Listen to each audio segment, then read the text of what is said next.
Gagan శరశ్చంద్రకి phone చేసి భూమి మా ఇంట్లోనే ఉంది అని చెప్పడంతో ఇంటి దగ్గర శరశ్చంద్ర కోపంతో రగిలిపోతూ ఉంటాడు.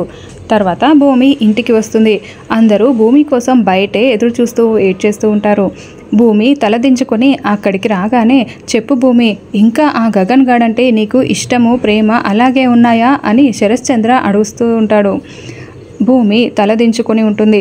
నాకు నీ దగ్గర నుండి స్ట్రైట్గా సమాధానం కావాలి. ఇలా తలదించుకొని మౌనంగా ఉండడం కాదు నిన్నే అడుగుతున్నది.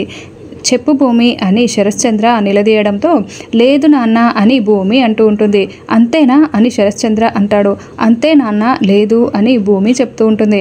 దాంతో శరశ్చంద్ర చాలా సంతోషపడుతూ ఉంటే చెర్రీ, కేపీ మాత్రం కొంచెం కోపంగా చూస్తూ ఉంటారు. నక్షత్ర మాత్రం రగిలిపోతూ ఉంటుంది. నేను నీ మీద పెట్టుకున్న నమ్మకాన్ని రవ్వంత కూడా నువ్వు పోగొట్టుకోలేదమ్మా, అలాగే నా నమ్మకాన్ని నిలబెట్టావు అని శరశ్చంద్ర భూమి చెంపల్ని తడుముతూ చాలా సంతోషపడుతూ ఉంటాడు. నా బంగారు తల్లివి భూమి నువ్వు అని శరశ్చంద్ర చెప్తూ ఉంటాడు.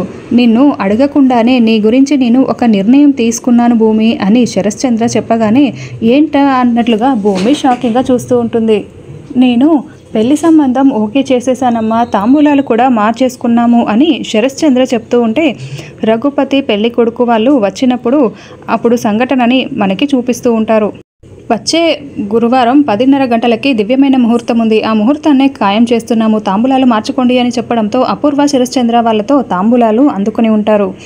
ఇదమ్మా జరిగింది, త్వరలోనే వచ్చే గురువారమే నీ పెళ్ళి అని శరశ్చంద్ర చెప్తూ ఉంటే భూమి చాలా షాకింగ్గా వింటూ ఉంటుంది.